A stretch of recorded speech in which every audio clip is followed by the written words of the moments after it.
En septiembre de 2015, 193 países aprueban los Objetivos de Desarrollo Sostenible en la Asamblea General de Naciones Unidas. Es la llamada Agenda 2030. Se incorporan derechos humanos, erradicación de la pobreza y del hambre, combatir la desigualdad, luchar contra el cambio climático, asegurar la igualdad de género y garantizar el acceso universal a servicios de salud y educación de calidad. Son algunos de sus objetivos. Tiene que entrar Unidas Podemos en el Gobierno para que se ponga en marcha la Secretaría de Estado para esta Agenda 2030, que es la encargada de velar de esa lista de 17 objetivos y que se haga realidad. Al frente de ella acaba de incorporarse un jurista de prestigio internacional comprometido con los derechos humanos, uno de los responsables del proceso de paz en Colombia, secretario general del Partido Comunista de España, y para quien la Agenda 2030 representa la posibilidad de hacer real ese internacionalismo de los derechos humanos. Enrique Santiago, gracias por acompañarnos aquí en La Frontera. Un placer estar en vuestro programa, muchas gracias. Enrique, antes de que entremos en la Agenda 2030, el Partido Comunista trajo la democracia en España, puso los presos, los torturados, exiliados y muertos frente a la dictadura, mientras que los fundadores del Partido Popular, estos 7 ministros del PP, querían, ¿no?, de Alianza Popular en aquel entonces, querían mantener la dictadura. Y sin embargo se permiten el lujo de insultar al Partido Comunista en nombre de la libertad. No solamente lo que has dicho, que es cierto, sino más. O sea, el Partido Comunista de España fue el más firme defensor de la legalidad constitucional republicana frente primero al golpe de Estado y luego una guerra de invasión internacional por potencias extranjeras, por Alemania e Italia, que soportó nuestro país. Y fue el Partido Comunista de España quien defendió hasta el último momento la legalidad constitucional de ese momento, ¿no? Mientras que los ministros de Franco, que fundaron los partidos de la derecha, el Partido Popular, del que luego surge Vox, firmaban sentencias de muerte contra militantes del Partido Comunista de España, el partido defendía la política de reconciliación nacional y posteriormente, incluso en la transición, pues tuvimos que renunciar a muchos objetivos, por ejemplo, un modelo de Estado plenamente democrático y republicano para asentar la democracia. Es obvio que la derecha franquista, la derecha que en España cada vez que ha visto amenazados sus privilegios no ha dudado en arrebatarnos la democracia y las libertades a todas las personas, pues no es quien, desde luego, para dar lecciones ni de libertad ni de democracia, y menos al Partido Comunista de España, porque los comunistas y las comunistas en este país son quienes más han luchado con mayor riesgo y con mayor entrega precisamente para garantizarnos libertades, democracia y derechos para todas las personas. Bueno, incluso uno de los padres de la Constitución era un comunista. Efectivamente, Jordi Solé Tura, que era uno de los padres de la Constitución, pero otro de los padres de la Constitución por los partidos de la derecha, Miguel Herrero de Miñón, manifestó en reiteradas ocasiones su altísimo respeto por el Partido Comunista de España al considerarlo la fuerza política que más había trabajado precisamente por la democracia y por el asentamiento de la Constitución y de los derechos contenidos.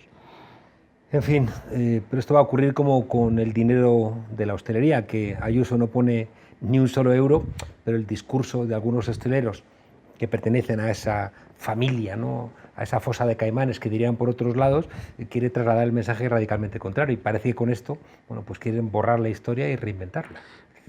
Fíjate que yo creo que durante muchos años hemos luchado por los derechos y nos hemos encontrado en una situación en que el resurgimiento de este neofranquismo que representa Vox nos hace tener que luchar por la democracia. En estos momentos lo que está tremendamente amenazado en nuestro país es algo tan básico como la democracia y las libertades públicas, ¿no?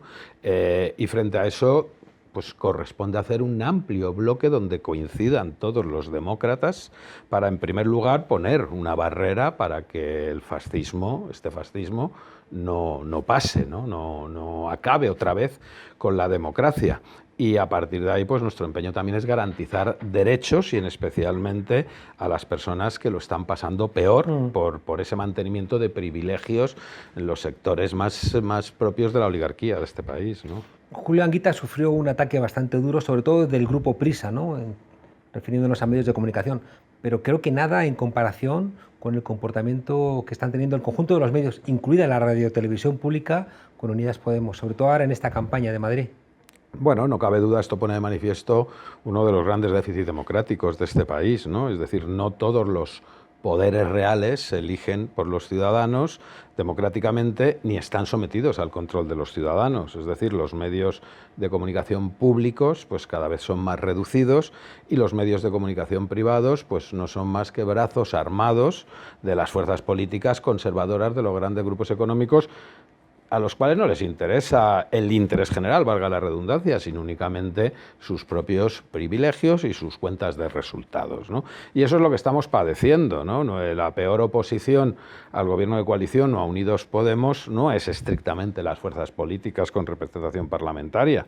La peor oposición son estos sectores que ejercen poderes reales, que determinan nuestras vidas y que no se someten nunca al escrutinio constitucional, además de otros factores, otros poderes reales que están incrustados en una institucionalidad que no ha sido suficientemente democratizada y que también ejercen una oposición muy considerable. Uno ve la reunión de periodistas con Villarejo, uno ve cómo hay periodistas que van de independientes pero luego son los portavoces del PP, como ocurrió con Montesinos. Uno ve que son periodistas los que leen el informe este del trifachito en la Plaza de Colón. O sea, reclaman como una suerte de tentación de la inocencia porque son periodistas, pero es que hacen política de una manera absolutamente clara y rotunda. Bueno, incluso en este país hemos visto cómo con el dinero de la corrupción, con el dinero negro del Partido Popular, se han organizado medios de comunicación, llaman ellos, panfletos como Libertad Digital, que son armas políticas al servicio de la derecha y la ultraderecha. Es decir, a ese nivel de degradación de los medios de comunicación hemos llegado. 300.000 euros públicos a OK Diario también en sus arranques, ¿no? Eso, bueno, eso además, pero ya llegar a utilizar dinero propio de la corrupción, pues pone de manifiesto cómo consideran que los medios de comunicación a su servicio, evidentemente no independientes, pues son un arma más para hacer política, es decir, son ramificaciones de estas fuerzas políticas, es decir, no tienen ningún carácter ni independiente, ni neutral, ni pretenden que lo tenga. La Agenda 2030 parece que es el cuaderno de quejas pendiente de las democracias europeas, entre ellas la española. Puede ser, ¿no?, como un balance de todo lo que hay pendiente, pero a veces tengo la sensación de que puede quedarse en nada. Efectivamente, la Agenda 2030 es el más amplio catálogo de los derechos humanos reconocidos en la Declaración Universal. No olvidemos que un texto tan importante como la Declaración Universal de los Derechos Humanos fue posible gracias a la derrota en la Segunda Guerra Mundial del fascismo y del nazismo. Fue la conclusión para prevenir que eso nunca más volviera a ocurrir. Pero el problema es que las democracias de nuestro entorno nunca han contemplado mecanismos para exigir el cumplimiento efectivo de esos derechos fundamentales. Incluso nuestra Constitución a muchos de estos derechos no los establece como derechos fundamentales, sino como principios orientadores, que no tienen un mecanismo de exigibilidad. Eso es un serio déficit que tenemos que combatir y obviamente, a ver, desde mi punto de vista requeriría incluso reformas estructurales, reformas constitucionales, porque derechos tan trascendentales como el derecho a la educación o el derecho al trabajo o el derecho a una vivienda tienen que tener la categoría de exigibles, sobre todo en un país como España, que si nos vanagloriamos de estar entre las 12, 13 primeras economías del mundo, eso debe significar que tenemos suficientes recursos como para garantizar una vida, no de privilegios, digna a todos nuestros compatriotas, evidentemente. Con lo cual, hacemos esfuerzos y la Agenda 2030 se plasma en el acuerdo programático del Gobierno de coalición. Pero, francamente, la herramienta más eficaz para garantizar esa Agenda 2030 sería incluir mecanismos de exigibilidad por parte de los ciudadanos y las ciudadanas en el texto constitucional para que el Estado tuviera que garantizar efectivamente esos derechos. Claro, pues si el Partido Socialista está renuente a cosas tan evidentes, ¿no?, como es acabar con las subidas estas absolutamente abusivas de los alquileres, o si está repensando el tema de las pensiones, o si le cuesta tanto, ¿no?, subir el salario mínimo, no quiero ni pensar lo que haría el Partido Socialista ante una posible reforma constitucional. Bueno, hasta ahora la verdad es que somos la única fuerza política que ha, bueno, no la única, pero la única que formula claramente como una prioridad la necesidad de convertir estos derechos en exigibles, en que sean garantizados por el Estado. Nuestra tarea en la Secretaría de Estado es precisamente hacer que todos los ministerios, no solamente los que están dirigidos por Unidas Podemos, incluyan en sus planes de actuación el cumplimiento y el respeto de estos 17 objetivos. Y efectivamente, pues para garantizar el derecho a la vivienda, pues hay que llegar a un acuerdo o un concurso, una actuación conjunta con el Ministerio que tiene las competencias en materia de vivienda, por supuesto, y para llegar a garantizar, por ejemplo, ahora mismo estamos trabajando para ampliar los bonos energéticos sociales. Hasta ahora hemos conseguido en el escudo social un bono eléctrico que garantiza que a familias en situación de vulnerabilidad pues no padecen cortes de luz, pero tiene un alcance limitado. Queremos ampliarlo mediante un bono térmico que garantice también el mantenimiento de los sistemas de calefacción mediante el gas, fundamentalmente. Para eso hace falta un acuerdo con el Ministerio de Transición Ecológica, que tiene las competencias sobre energía. Y precisamente pues la Secretaría de Estado de la Agenda 2030 pues lo que tiene que hacer, la tarea fundamental, es conseguir que el resto de ministerios se comprometan también al cumplimiento de esta agenda. ¿Hay margen en los gobiernos de Europa para cambiar las cosas o solamente para parchear situaciones de emergencia? Es una pregunta muy complicada. A veces, la verdad, es un poco difícil, pero bueno, en este contexto nosotros desde luego lo que vamos a hacer es intentar utilizar los fondos de reconstrucción, que son una oportunidad única para cambiar radicalmente políticas que se han venido haciendo en nuestro país. Por ejemplo, una reindustrialización sobre ese eje de transición ecológica energética, digitalización, que acabe con esa tendencia a que nuestro país se convierta en un país únicamente de camareros y hosteleros. Un país que está... Con todo el respeto a los camareros, por supuesto, y a los hosteleros. claro, faltaba más, pero llega una situación de pandemia y hemos visto que haber perdido la industria o haber perdido a nuestros profesionales de la salud o expertos en tecnologías es un problema de seguridad nacional. Es decir, que España se encontrara en el momento de iniciarse la pandemia con que no tenía EPIs ni podía fabricarlos, pues francamente, ¿qué pasaría ante un conflicto internacional? Si simplemente en una situación de pandemia nos hemos encontrado con una escasa capacidad de producción, ¿no?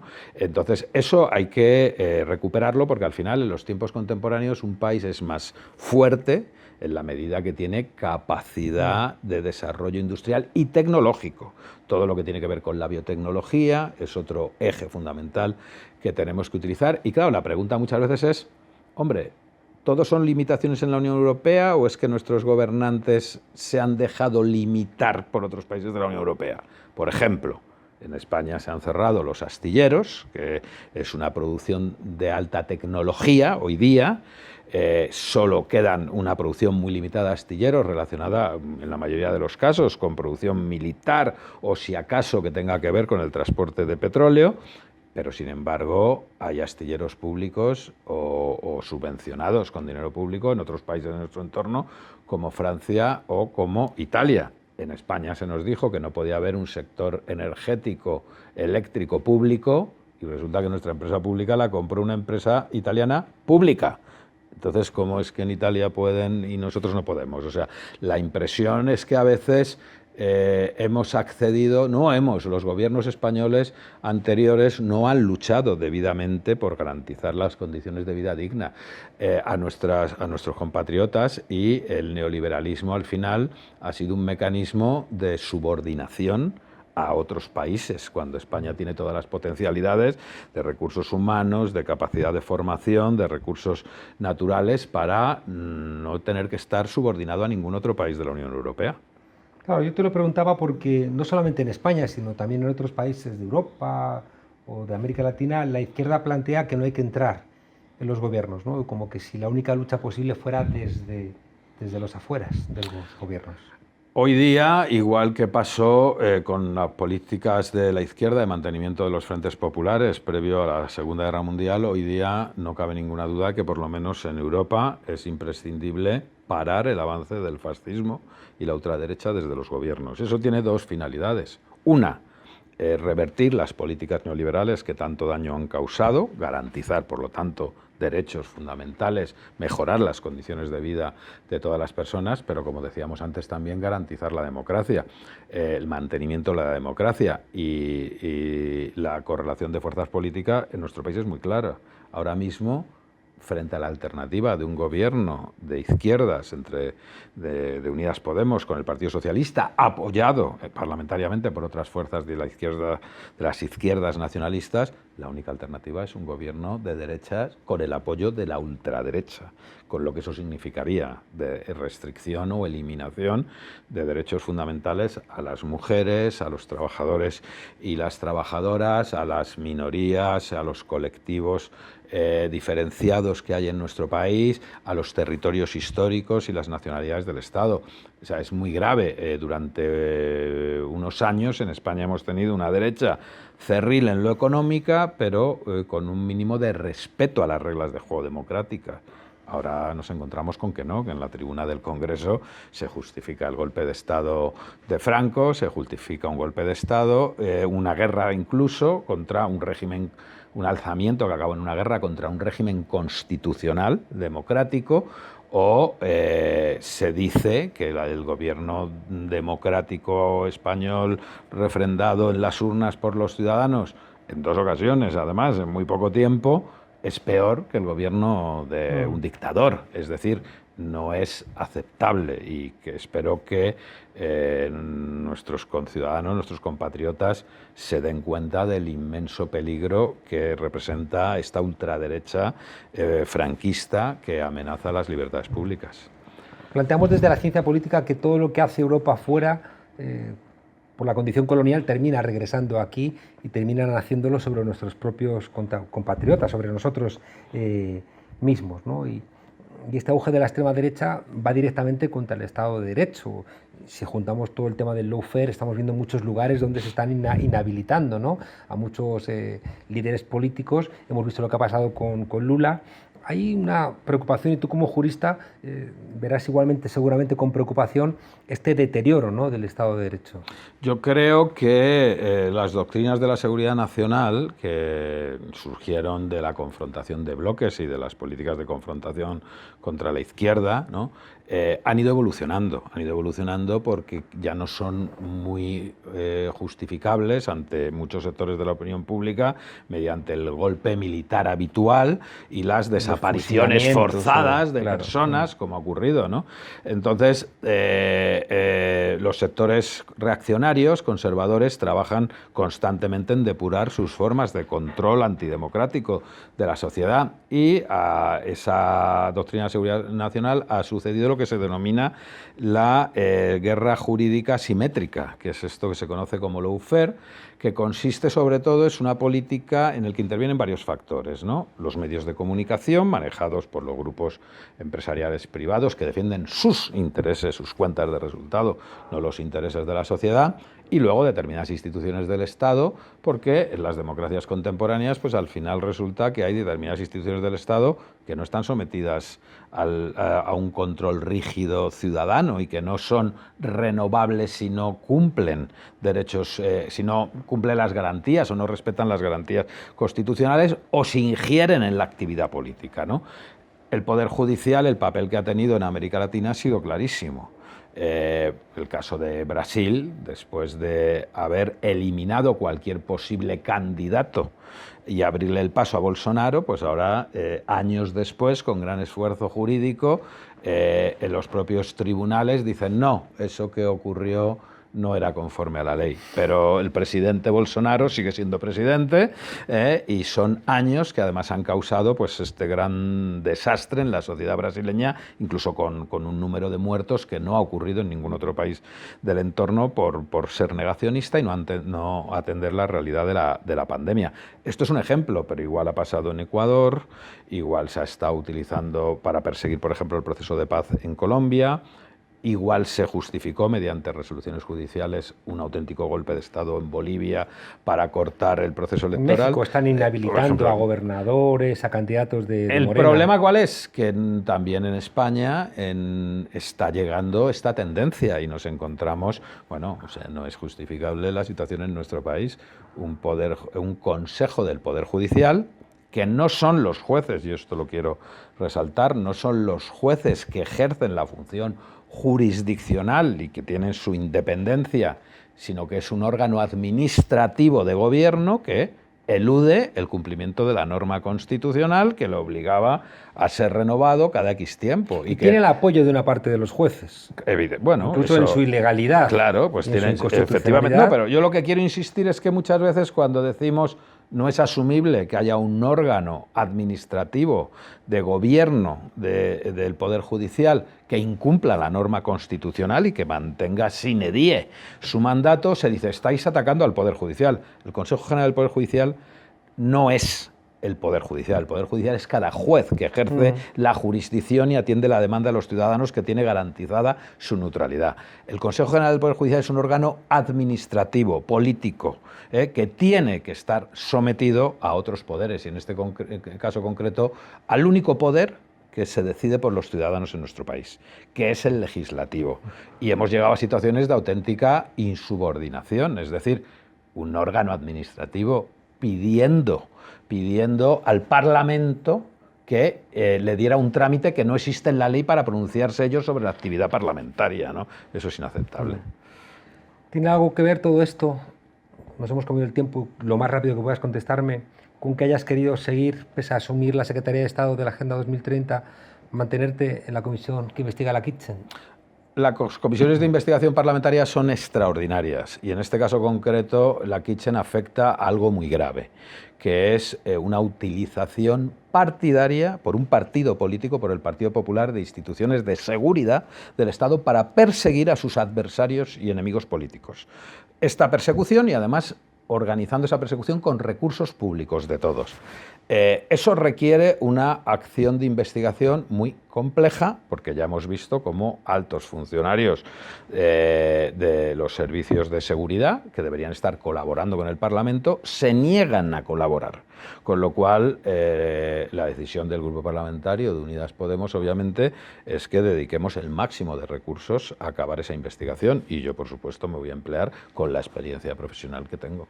Acabamos de saber que Isabel Díaz Ayuso utiliza la libertad para ocultar una empresa, su declaración de bienes, y además nos enteramos de que está dando subvenciones a empresas vinculadas a socios, ¿no?, de esa empresa heredada de su padre. Quizá ya veremos si sí o si no con alzamiento de bienes. Lo sorprendente no es que Isabel Díaz Ayuso haga esto, que era muy previsible. Ya vimos cómo utilizó a Valmadrid en su familia, ¿no?, una entidad con fines públicos. Lo sorprendente es que esto apenas esté siendo comentado en campaña electoral por los medios de comunicación. Pues si le ha dado 14 millones al Grupo Planeta, ¿qué va a decir La Sexta o Antena 3 o cualquier candidato o candidata de Unidas Podemos se le olvida, no ya ocultar, se le olvida incluir 3 acciones de Telefónica en su declaración de intereses, y aquello habría sido un absoluto escándalo, ¿no?